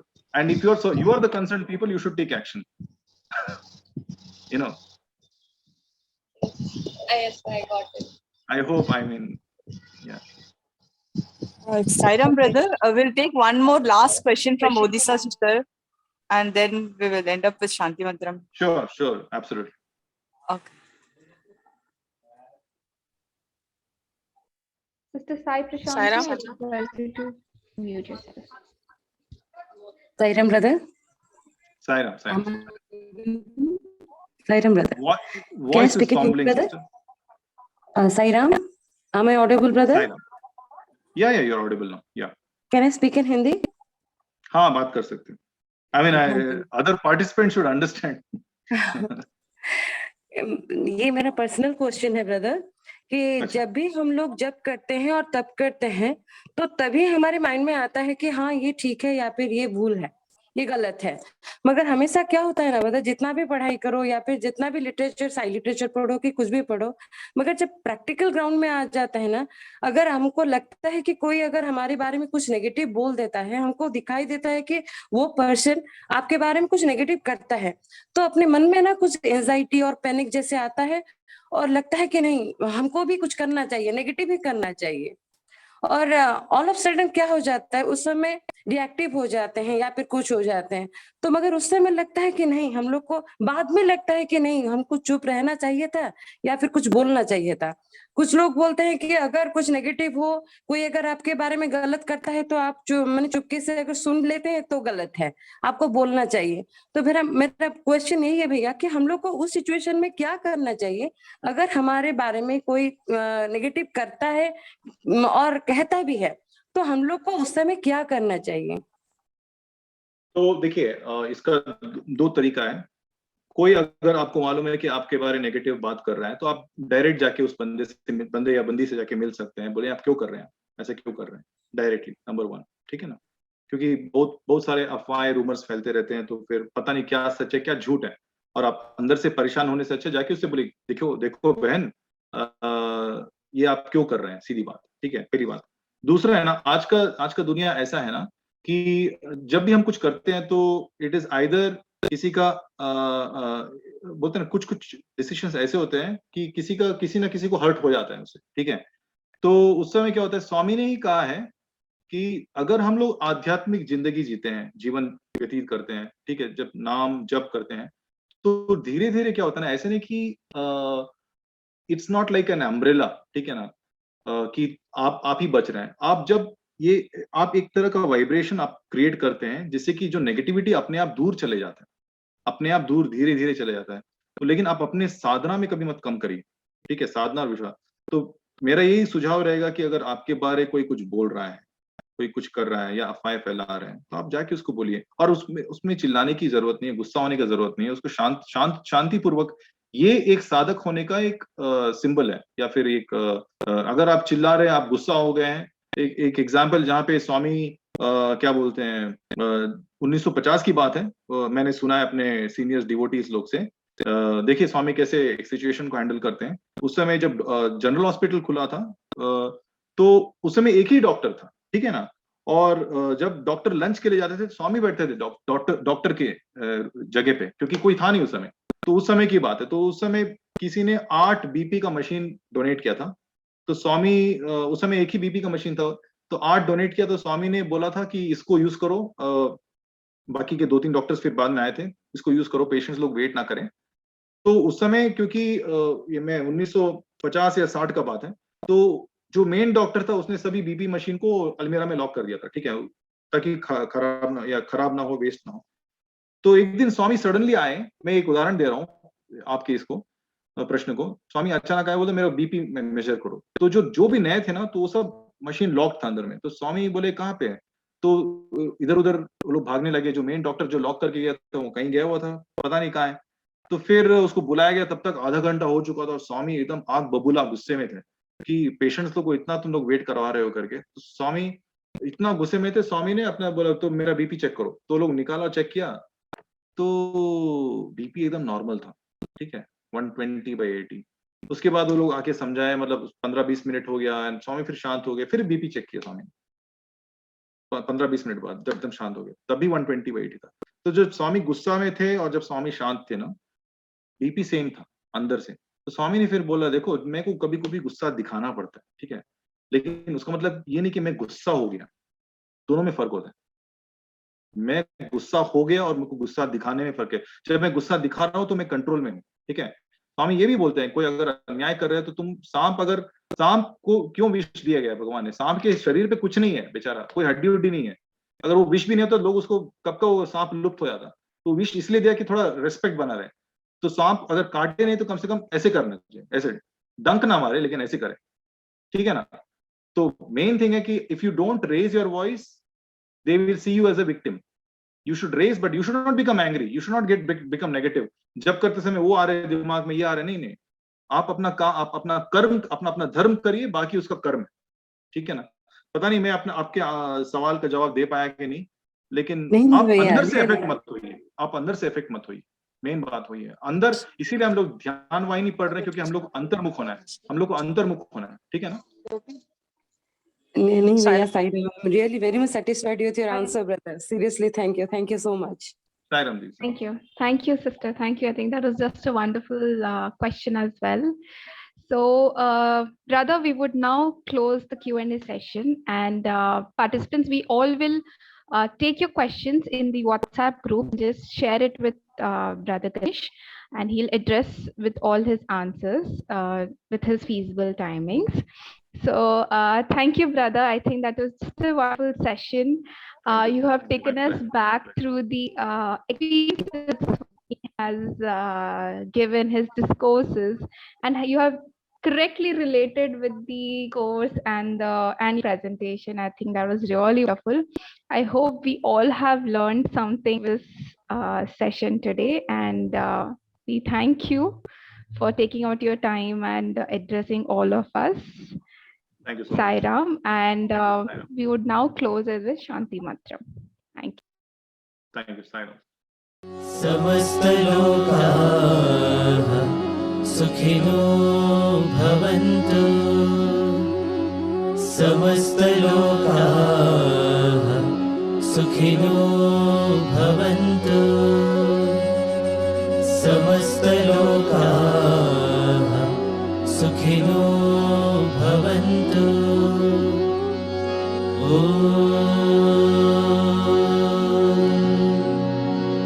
Shanti Shanti Shanti.